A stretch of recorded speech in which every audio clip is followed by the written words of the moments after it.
जो अग्निपथ योजना लाई गई है देश के युवा के लिए, जो लागू किया गया है वो बिल्कुल गलत है। आए हमारे देश के युवा के साथ खिलवाड़ किया जा रहा है, देश के युवा को भविष्य किया जा रहा है, को बर्बाद किया जा रहा है।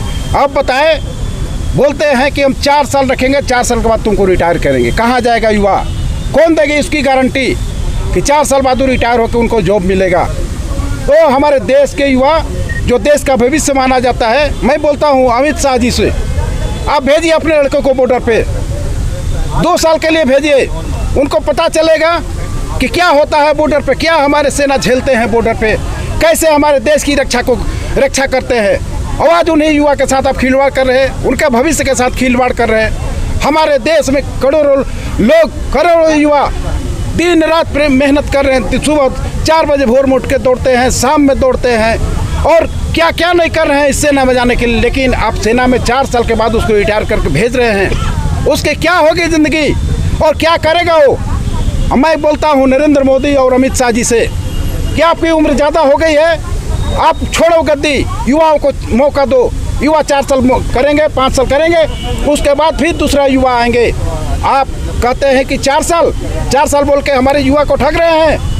ये सब बर्दाश्त हमारे युवा, देश के युवा नहीं करेंगे। आज देश के युवा, जिनके के बच्चे जो भविष्य का तलाश कर रहे हैं, आज रोड पे हैं, सड़क पे हैं। आज देश को, युवा को सड़क पे आने की क्या जरूरत पड़ी थी? आपने जो भी योजना इस देश में लाया, सारे योजना विवादित है। चाहे किसान की योजना हो, देखो किसान कितने आप मार दिए। आप बोलते थे, आपके कुछ दलाल हैं जो बोलते हैं कि बोलते थे कि किसान की योजना जो लाई है वो बहुत अच्छी योजना है, सब समझाते थे। आज इसमें भी समझाने की कोशिश कर रहे हैं हमारे देश के युवाओं को। लेकिन हमारे देश के युवा जग चुके हैं, वो चालाक है। जब देश की युवा अंगड़ाई है, तब तक देश में परिवर्तन हुआ है। अब हमारे देश के युवा बर्दाश्त करने वाले नहीं हैं। अब आपको गद्दी छोड़ना होगा और नहीं तो अग्निपथ को वापस लेना होगा।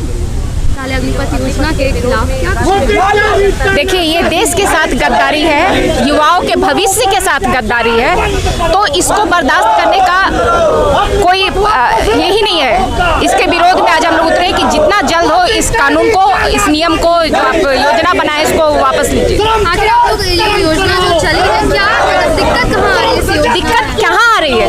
आप 4 साल बाद बच्चों को रिटायर कर दे रहे हैं, जब नौकरी का समय आता है। अगर इतनी ही है तो आप पहले सब ये कीजिए, आप इस्तीफा दीजिए। जो 75 साल के हो गए, हाँ 8 साल में उनको भी इस्तीफा दे देना चाहिए, है ना? नहीं, 8 साल में वो रिटायर नहीं ले रहे हैं। जो 75 साल के हो जा रहे हैं वो रिटायर नहीं ले रहे हैं। आप युवाओं को रिटायर कर रहे हैं, आप इनका पैसा मार करके कर रहे हैं। सबसे ज्यादा तो हमारा पैसा मंत्रालय पे खर्च होता है और विधायक और सांसदों पे खर्च होता है। उनके सारा भत्ता को और पेंशन को बंद किया जाए, उसके बाद आप इस पे बात कीजिए। दूसरी कि जब इनको अनुभव प्राप्त हो जाएगा, 4 साल का ट्रेनिंग मिल जाएगा, जब वो देश के काम आ सकते हैं, वैसे समय में आप उनको हटा रहे हैं। ये देश के साथ, उसके सुरक्षा के साथ खिलवाड़ है, जो बर्दाश्त नहीं करेगी राष्ट्रीय जनता दल तो बिल्कुल भी। क्या रणनीति है, जब तक ये कानून वापस नहीं, योजना वापस नहीं लेंगे, तब तक हम लोग इसका विरोध करेंगे। वो पिछले बार भी कृषि कानून के समय यही बोले थे कि वापस नहीं होगा, कुछ नहीं होगा। अगर नहीं करेंगे तो 24 में इसका नतीजा देखने को उनको गद्दी छोड़ना पड़ेगा। अग्निपथ योजना को वापस लेने के लिए क्या कुछ कहना चाहिए? जब युवाओं ने अंगड़ाइयाँ ली है, जब छात्रों ने सड़क पे उतरा है, अच्छों के सिंहासन को हिला दिया है। ये केंद्र सरकार अनमेच्योर डिसीजन, अनमेच्योर जब से प्राइम मिनिस्टर, ना कुछ सोचना का, ना कुछ समझना, सो के उठना, डिसीजन सुना देना।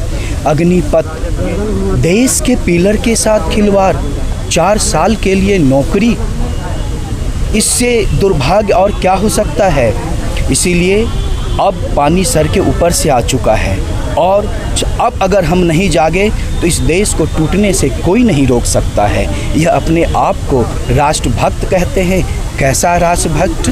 4 साल अब आप सेना को प्राइवेटीकरण करेंगे, रेल कर दिए, सब कुछ कर दिए। 8 साल में आपने किया कुछ नहीं, सिर्फ बर्बाद किए हैं। आज हम लोग शांतिपूर्ण राजभवन मार्च किए हैं और जब तक यह सरकार अग्निपथ इसको वापस नहीं लेगी, इस सरकार को चैन से बैठने नहीं देंगे, चैन से सोने नहीं देंगे, जब तक ये इसको वापस नहीं लेंगे।